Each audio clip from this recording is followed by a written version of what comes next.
Welcome to Spirit News. Spirit News is a philosophical take on today's pressing events. It's news from a Hegelian 19th century German idealist perspective. That's right. The most relevant thing we're missing in the news, you know what it is? It's reality. And that's because journalists aren't trained to find the reality, they're trained to find stories, which is awesome because stories are part of reality. But the reason we all know journalist stories don't really matter is because no one rewatches news from yesterday, especially news from a year ago, and journalists don't generally publish books based on their reporting. Now, you could say there are some journalists who do that. That's right, and they're becoming our philosopher friends. So we're doing the news from a philosophical perspective for three reasons. First of all, the only real news that's worth watching is news that isn't news. Secondly, the only philosophy that's worth watching as news is philosophy that touches on time. And thirdly, the only way to have a lasting perspective on time is if you know something about eternity. And so philosophy and news is an intentional paradox. It's a perfect thing for a neo-Hegelian, Neoplatonist like myself, which is a way of testing whether or not you can synthesize completely contradictory things. Can philosophy be relevant? That seems impossible to many people, but I've already built a subscriber base of 21,000 people, a magazine that reaches the world's global academics, and I've done it all from a purely and strictly and rigorously philosophical perspective. I've built businesses, nonprofits as a philosopher. So philosophy does matter. You just have to find the right angle. So as shocking as it is, philosophy is really relevant. What is the Hegelian perspective? Good question. I've got a small book for you to read. I highly recommend it. I agree with the scholar Frederick Beiser that Charles Taylor's 1975 book, Hegel, you guessed it, is the best single book on Hegel for an introduction or if you're a mature scholar. Now, I like tons of other Hegelian scholarship, and I got my German idealist sources back there. But Hegel's perspective and Taylor's view is exactly what we need to understand modern society. Here's Taylor's bottom line. Here's Taylor's bottom line. In order to understand the modern world, you need the analytical framework of Hegel's philosophy. In other words, you don't have to be what I would call a substantive Hegelian. I'm not. I'm a substantive Kierkegaardian and Nietzschean. But you do need Hegel's framework. Everyone after Hegel is in some profound way a Hegelian. Marx is a Hegelian. Feuerbach, his teacher, is a Hegelian. Kierkegaard is a kind of Hegelian in the sense that his thought is defined by a response to Hegel. Hegel's philosophy is much more useful than any current newsroom for having an editorial perspective on the modern world. Why? Well, let me put it very simply. Hegel gave us everyone from Karl Marx on the left to Søren Kierkegaard, and you might say a very hard to define centrist, religious, profound metaphysical spirituality, to right-wing Hegelians who supported what we would consider today a version of the right-wing movement for state, nation, throne, and altar. In other words, Hegel's own offspring intellectually and spiritually, which has to do with the realm of freedom, of ideas. That's what Geist in German means. It has to do with the spirit, with the mind, with the intellect, and how they are unified in the German language and philosophy.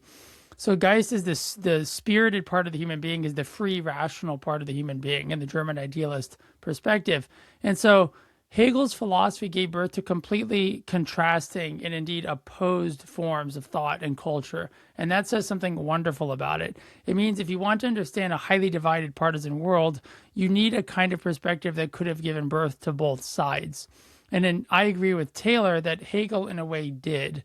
So you don't have to understand anything about Hegel to understand the news in Spirit News.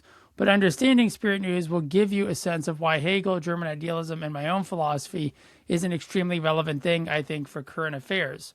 And by the way, what are current affairs? Well, let's get an insight from one of our great friends of journalism, Søren Kierkegaard. According to Kierkegaard, he said, "The daily press is the evil principle of the modern world." And time will only serve to disclose this fact with greater and greater clearness. So was Kierkegaard right? Absolutely. News teaches us that if we don't pay attention to something that an editor decided was relevant today, then by tomorrow we'll be behind the times, even though by tomorrow no one cares about yesterday's news. So there's a paradox built into the news. It's the idea that the news knows what it is to be timely, what it is to be relevant, and that means something that's happening now. But if something happens now, and that's the only thing that makes it relevant, then nothing is relevant because every moment of the now has already passed away. We all know this. So the very conceit of news is intellectually stupid. and it's had a devastating effect on the intellectual and spiritual quality of modern society. At the same time, news is incredibly addictive, and its power defines the modern world. Why? Because it makes timeliness the central virtue of media.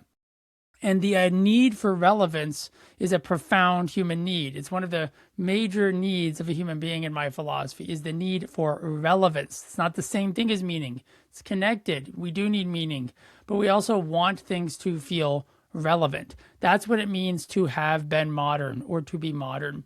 And so Spirit News is a post-Hegelian or neo-Hegelian standpoint on contemporary affairs. Hegel famously said that the real is the rational, das Wirklich ist das Vernünftig. And that has led many people to accuse him of not understanding the contradictory nature of life, which just goes to show that they've never read anything seriously by Hegel.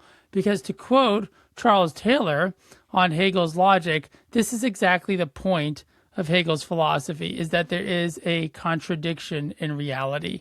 And if you don't acknowledge this contradiction, if you think it can be overcome, you won't understand any real concepts. The nature of how concepts work is they involve a negation of the reality that manifests them. So in other words, if I look at the news today, which we're going to talk about the feast day of St. Thomas Aquinas. Hello, that's a big part of Spirit News. 800 years means you might be very current. If someone's still reading you, if someone is studying you more seriously than anyone has ever studied a journalist, like we study Thomas Aquinas, especially if you're one of my students, I love Aquinas. He's a truly great philosopher, truly great mind. Then you know a feast day for St. Thomas Aquinas is part of the news today. The other part of the news we're already talking about. It's why we need a philosophy take on the news. Now, not any philosophy take. If you try to get an analytic philosopher to give a philosophy take on the news, well, but no, that's not a jab at analytic philosophy. It's a poke of the truth at time. So actually, I'm trained mostly as an analytic philosopher, but you know the jokes. And we're going to be free with jokes here because it's serious enough as it is. I mean, it's German. We've got Beethoven. We've got Hegel. We need a little bit of lightness every now and then. So the major second theme is what we've already been weaving through, which is why we need to synthesize time and eternity. And that's a little nod to Kierkegaard for all of you out there who are interested. #/footnote, Cygnus unto death, part 1. So can we really do that? Yes, I'm going to prove to you. If you've seen my work, you know I make philosophy clear.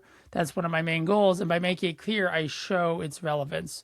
We have a lot of pseudo-philosophers, people who call themselves philosophers because they get to do consulting and speak as philosophers, but they're not actually philosophers. They're trained as other things, and that's okay. But to be a philosopher for me has a definite scientific meaning. You need to know stuff. You need to be very competent in the history of everyone who's competently called themselves a philosopher.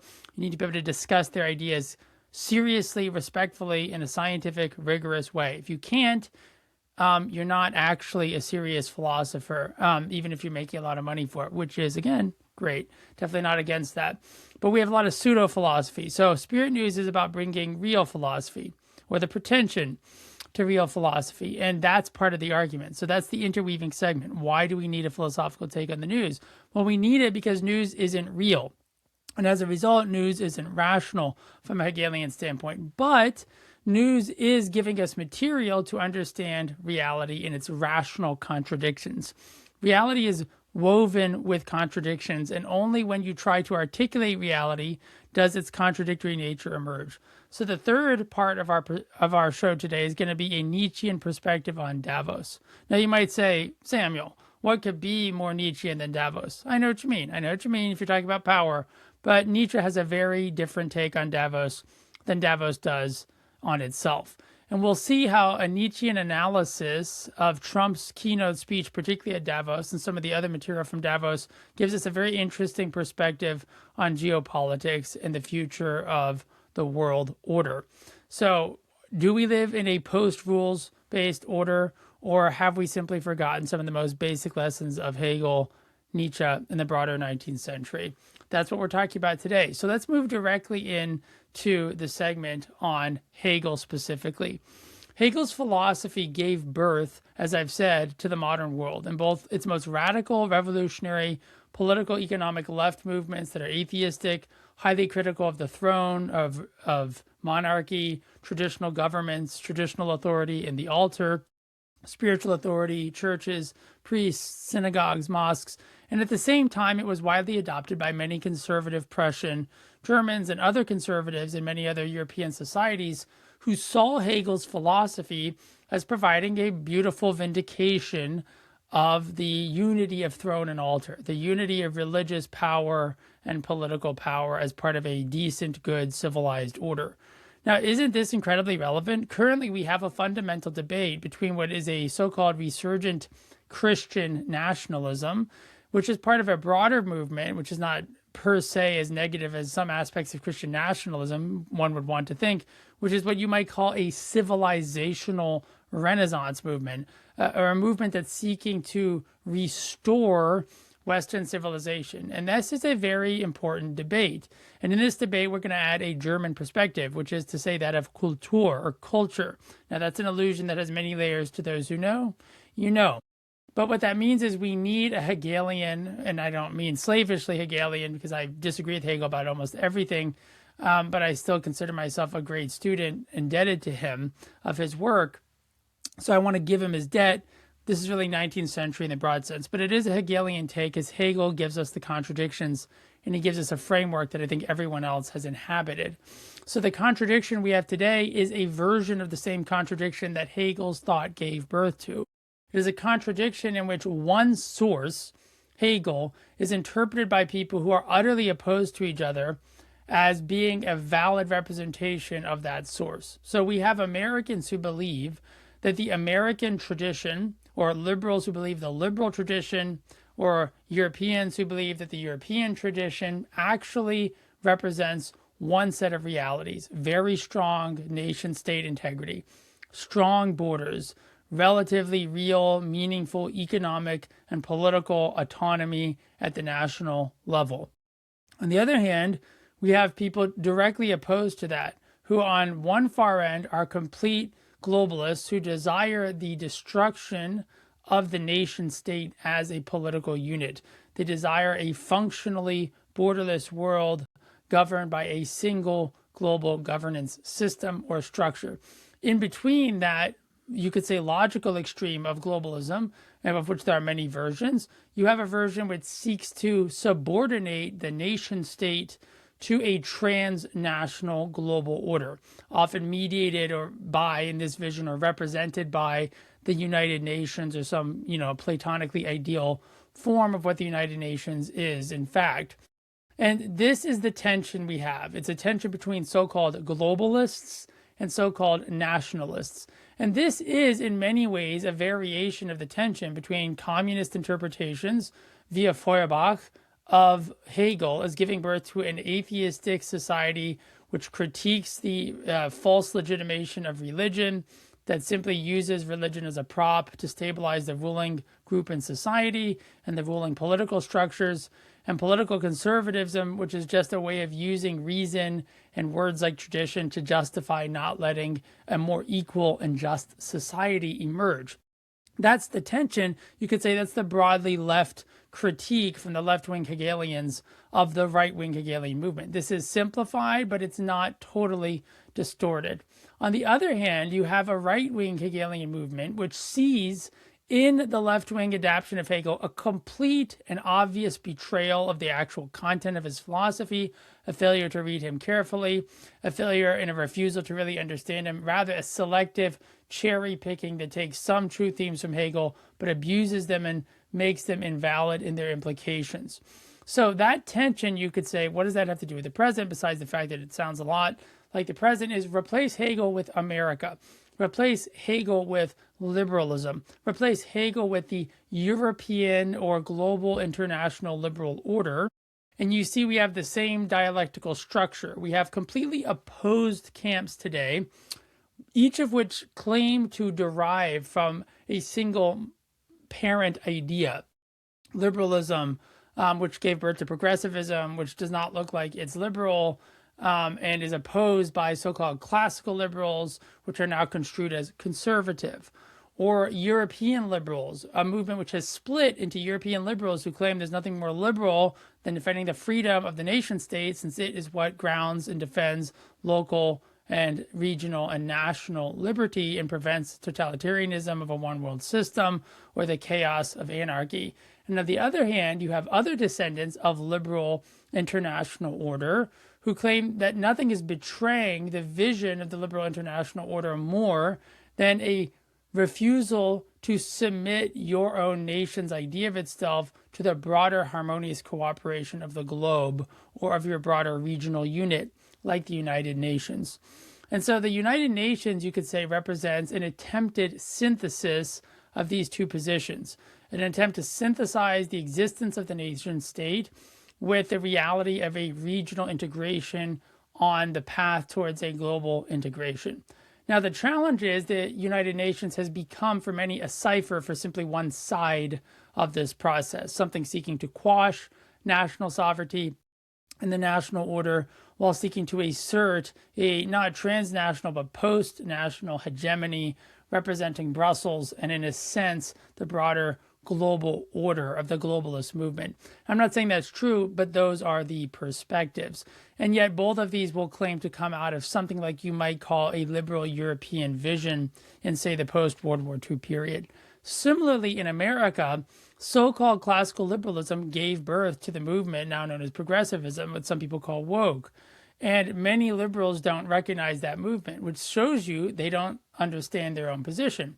At the same time, now many people who also came from classical liberalism are adopting relatively, from the standpoint of liberals of even the 1950s, extreme conservative nationalist positions, which is raising a deep tension. So what we see is we have a set of contradictions in the modern world.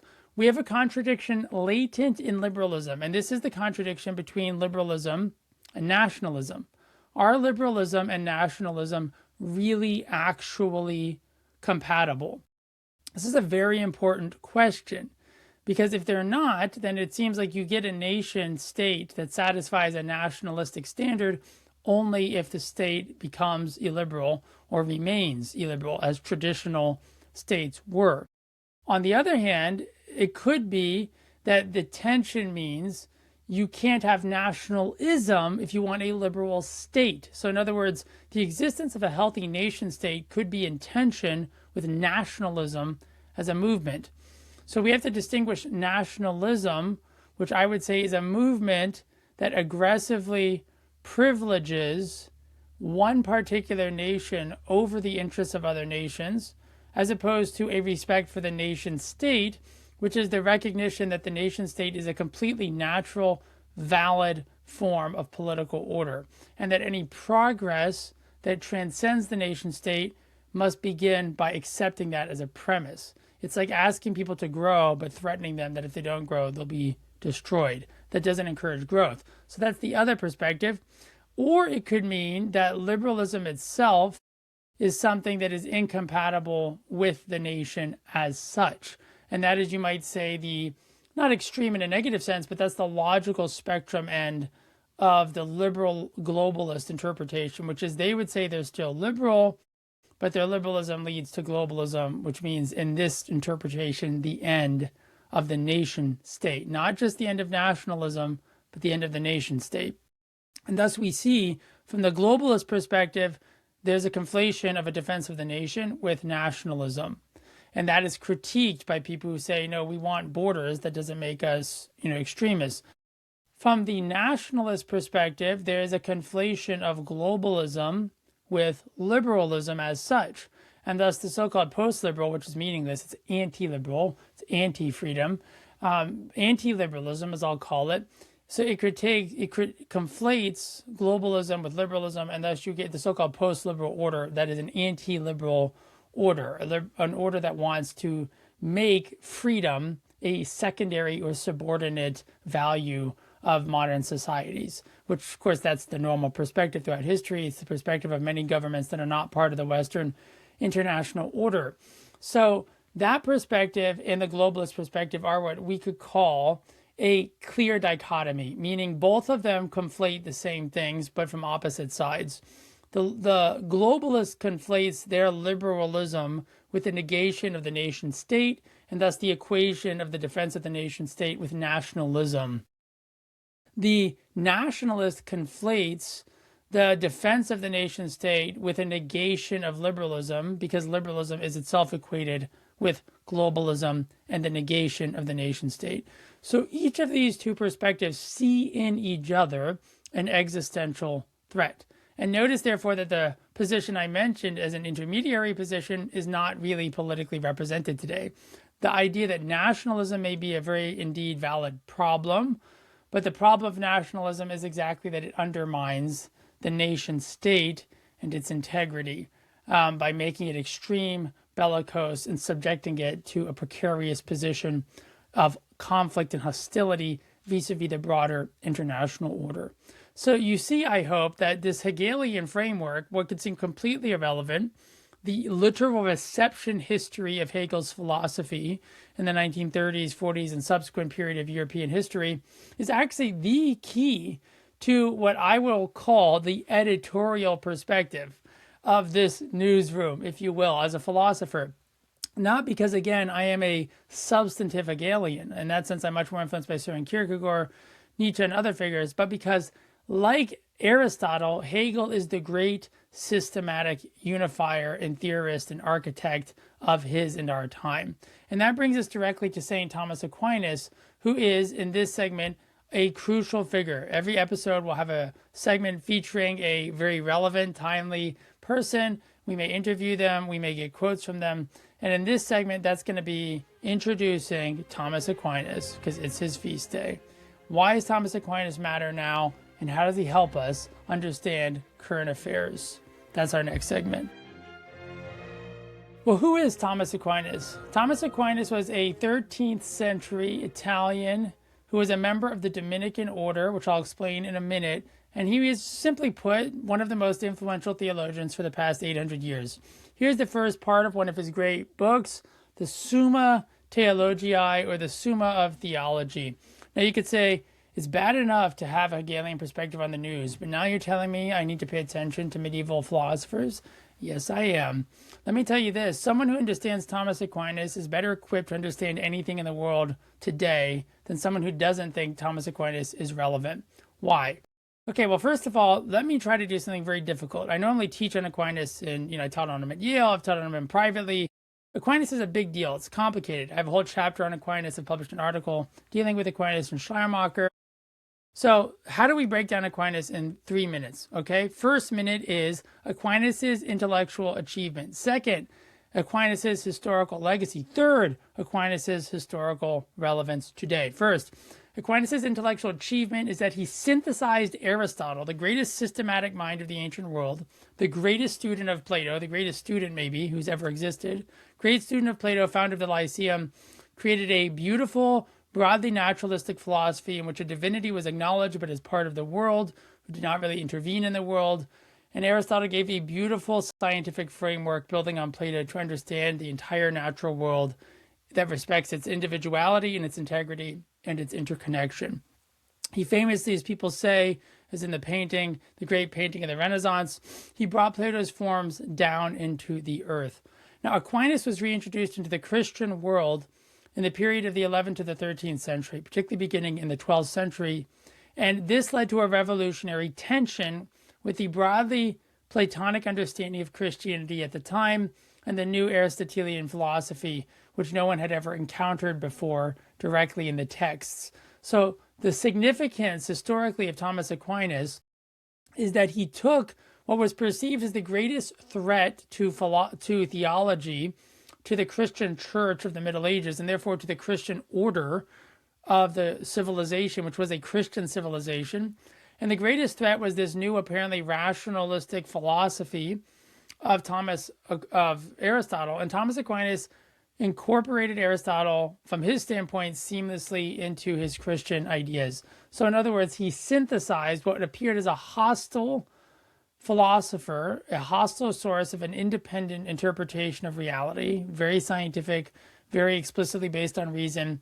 And he showed in his own work that it was completely seamlessly a part of Christian civilization and theology. Now, the historical legacy is, do you really believe that?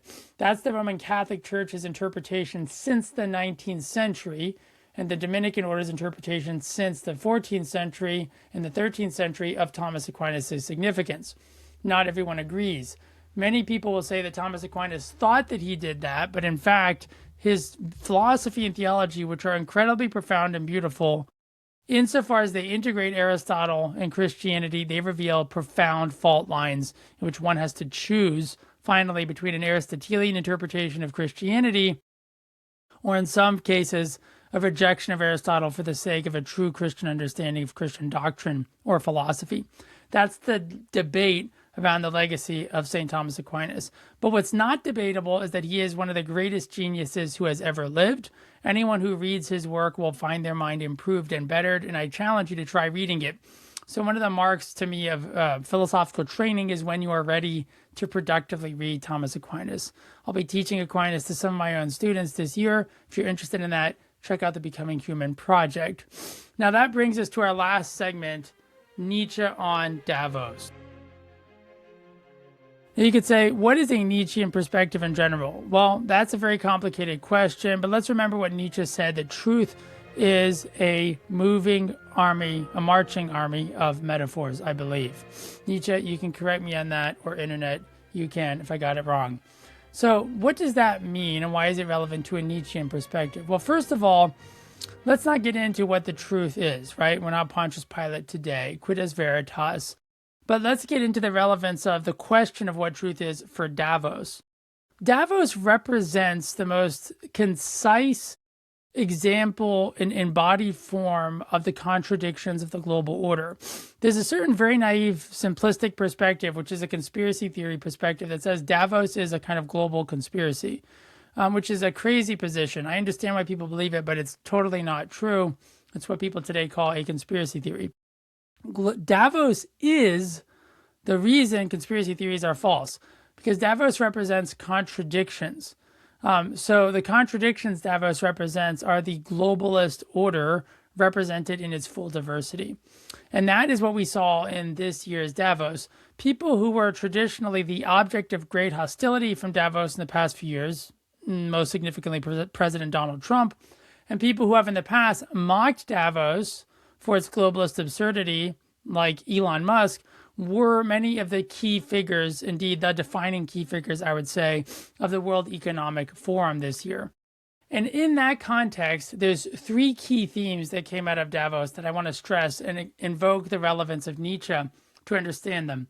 First of all, what Trump did to Davos at Davos. If you watch Trump's keynote, it's hard to not, the reactions you have depend on your perspective, but it's hard to not either laugh or weep or just think this is the most incredible television I have ever seen. From a media standpoint, I'm always just fascinated by the insanity, the surrealism of what's happening. When you see Trump at Davos tearing apart the entire system that most of the so-called Davoisie, as the former American editor of the Financial Times charmingly calls the Davos elite, tearing apart the Davoisie's worldview. So what Trump did is not a simple thing. Trump was at Davos. So there's no greater acceptance of Trump, no greater sign of the objective success of Trump as a person seeking significant global power than the fact that Davos had him back in person. Last year, he just came remotely. And what did he do? Well, this is where a marching army of metaphors matters. Davos's fundamental image for what they were doing this year was dialogue. And this is one of the metaphors. But Davos does not have a lot of dialogue. You have very powerful and smart people, and they tend to just want to say their bit. Completely reasonable. It's what they're paid to do, literally. Tons of money. So actual dialogue at Davos or any bigwig conference is uncommon. And that's not a critique. It's just part of the genre. But there were some very key moments of dialogue. But the real dialogue is to recognize there's a metaphor. The dialogue is not happening at the surface of the conversations of Davos. It's represented by the very presence of the contradictions at Davos. So I see the main reality of Davos is an army of different metaphors of the global order in radical contradiction to each other, all marching through Davos.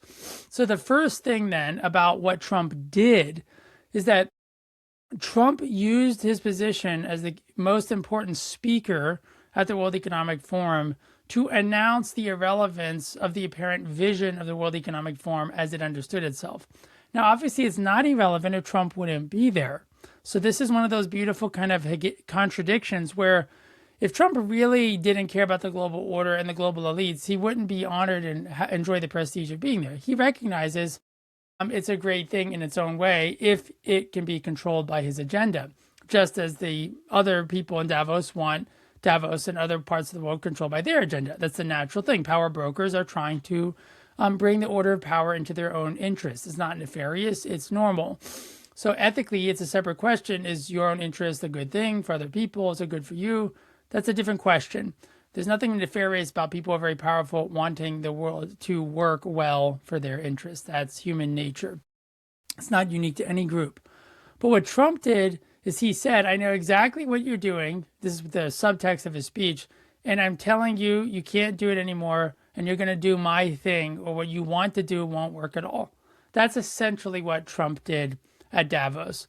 In other words, he took Davos as the embodied metaphor for the globalist order, the anti-American order as Trump perceives it.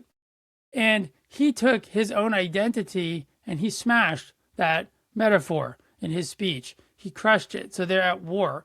And many people would say they're not at war. That particular version of Davos has been defeated. And you could argue that is embodied in the fact that it has new leadership. I'm not going to comment on that. It's a complex issue. But the point is that brings us to the second relevant extension of this point, that we also need to understand a different framework from Nietzsche to appreciate. And that is Elon Musk's presence at Davos. Elon Musk has repeatedly made fun of Davos. So why is he at Davos being interviewed by one of the wealthiest people in the world, who is part of so-called conspiracy theories that Elon Musk is often reposting, right?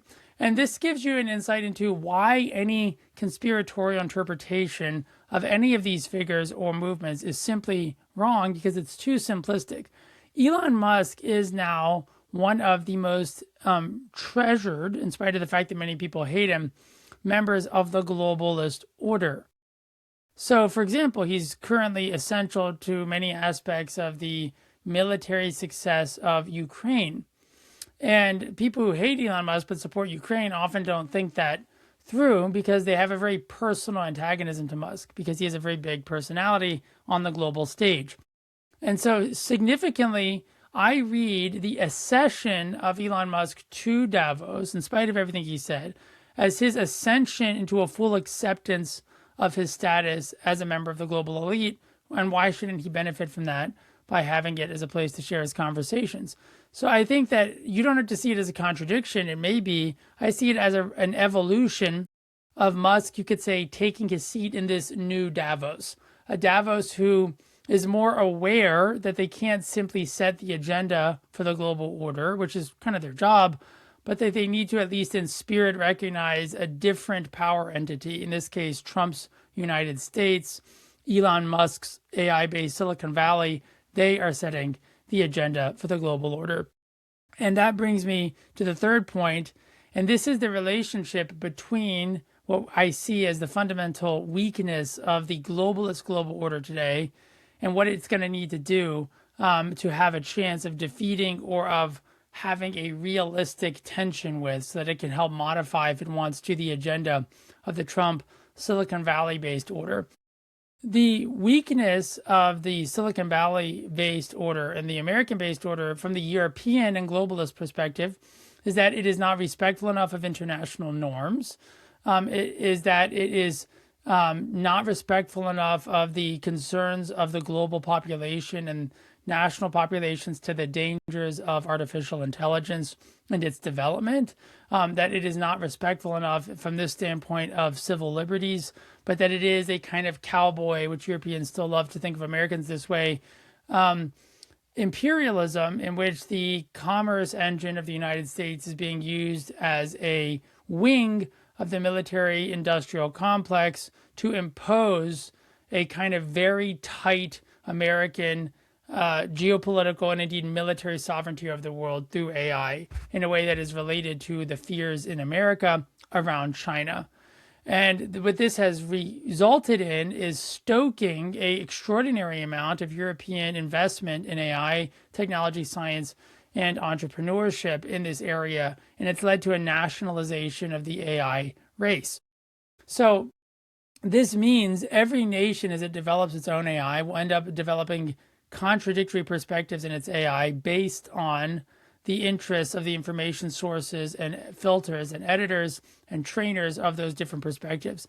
So we are going to see AI itself embody in many ways Nietzsche's army of metaphors, because every AI system will in some ways encode different perspectives on the world, reflecting the interests of the people who have created that system and are seeking to control it. This is one key thing. And the weakness, whether you agree with the Europeans or not, of the Americans. Now, let's look at it from the other standpoint of the weakness of the Europeans. From the American standpoint, the things the Europeans find negative about them is essential to our success. We're entrepreneurial. We are not slowed down by regulations. We don't fail to innovate because there's 500 things that people worry about. Like in France, the Americans would say, as an example, that get in the way of doing anything new and valuable. So the things that the European sees as weaknesses in the American Trumpist order, Silicon Valley AI order, are, from the American defenders of this order, a great benefit. From their perspective, the great weaknesses are on the sides of the Europeans, who have rendered themselves irrelevant through their embrace of the destruction of their own national integrity, through an attitude towards immigration that is culturally and economically and politically self-defeating, through the destruction of the EU as an institution capable of integrating the nation state by the fact that it seems uninterested in the rights of the nation state, but instead of imposing its will as if it were a separate nation whose interests could in some ways be in conflict with the states as individual entities, rather than a federation seeking to unite and embody and represent them. So this is from the critical standpoint of the EU. It sees the EU as having defeated its own strength by undermining the strength of its underlying nation units. Those nation units as having defeated themselves through embracing policies that they see, the critics of the European globalist order, that they see as far too tolerant of things that are dangerous for the integrity, politically, economically, nationally, and militarily, of those societies. So what we have, therefore, is a fundamental conflict in interpretations, rival visions of truth. But here's the real weakness, unfortunately, and this is just a power analysis of the European order, is the American order is Nietzschean in this sense. It is embodying a certain definite vision of the Übermensch, or the superhuman. Silicon Valley is the heart of the superhuman as an ideal in the world today. It's all the philosophies broadly called transhumanist, which my own philosophy is a different variant of such philosophies. But mainstream transhumanism is based in many cases on an explicit enunciation of the human as something that transcends our current condition, as a biological animal that's separate from technology and subject to death. The transhumanist order in general, in the common forms in Silicon Valley, want to integrate technology into our biology. Elon Musk says we're already cyborgs, which is a way of saying, don't worry when I make you more and more cyborg, with Neuralink and these movements. And this is part of a vision enunciated very clearly in Ray Kurzweil's work, and I discuss it in my book that'll be coming out this year, that we need to become a post-human species, integrating technology with our biology and ultimately living forever. So if that sounds strange, I'm telling you there is a real vision of the Übermensch in the world today. And the reason the EU cannot currently compete with America is not because of their economies, and it's not because they don't understand America. I mean, if I had an hour with the relevant people who were interested in this in the EU, the first minute is this: you don't have any vision that can compete with Silicon Valley. I'm not saying you have to agree with their vision, but whoever has the strongest vision has the most powerful spirit, including in the Hegelian sense. Because whether you agree with it or not, the transhumanist American vision is strong, and it's based on an assertion of ever greater strength.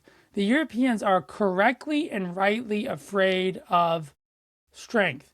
Their own great strength destroyed the order they were part of. And they are afraid, in a sense, of full rearmament, even though that's exactly what they also want. So Europe is struggling to fully embrace power. And I think that's a good thing. I think one of the great things about Europe is that they are philosophical, they are reflective, they have very long cultural traditions. So this order is an order that requires careful understanding. And the Europeans are very concerned by the volatility of the global American order. And they're concerned that, frankly, they don't understand Trump or know how to deal with him diplomatically, which is reasonable. But they probably also should have been, in general, more respectful towards someone who might become the president for the second time, as indeed happened. Unless the Europeans, however, in spite of these, I think, virtues of their position, unless they have something that can be a modification, but with equal strength, of the transhumanist vision, I don't think they can compete in the global order because they have no philosophical vision. And ultimately, it is ideas that determine history. It is ideas, particularly, that are being embodied currently in the primary material forms of innovation, which is broadly what we call technology. So ultimately, AI and the talks about AI, like Demis Hassabis's talk on the day after AGI, these are where all of the global attention and the global energy is going. And so ultimately, if the European Union and the broader European order does not have an alternative vision to China or to America about, you could say, transhumanism and the future of the human species and the political order, then they can't compete. So I don't think we're at all living in the end of the global order. We're living in the end of the idea that any single entity controls the global narrative. That's what we're living through. We're living through the manifest contradictions of globalism embodied in Davos. So that is my Nietzschean take on Davos and the World Economic Forum this year. And this brings us to the conclusion of the first premiere episode of Spirit News. I hope you've enjoyed this. I hope it's given you something you've never had before. And, whether that's good or bad, it's okay. I'll take it. And if you did, please like the video, subscribe to the channel, Becoming Human or Spirit News, wherever you're finding this on YouTube. Subscribe to my Substack. And you can support me by giving a donation to the Marginalia Review of Books, which is a nonprofit that I run. If you just want to say, hey, thanks, let me support a great thing you do. If you want to support this directly, it's part of Becoming Human Media and the Becoming Human Project. You can join that and get amazing benefits. So if you want to work with me and other top scholars and you want to learn about Plato, Hegel, Kierkegaard, Heidegger, you name it, if it's philosophy, if it's serious spirituality and religion, I'm interested in it. I'm probably teaching about it or learning about it or bringing in experts to do that. So please do join the Becoming Human Project. Like, subscribe, share this with everyone, and let's make Spirit News the biggest news of all time. Thanks for joining me. I'm Dr. Samuel Loncar, founder and creator of the Becoming Human Project and the founder and host of Spirit News. Thank you very much.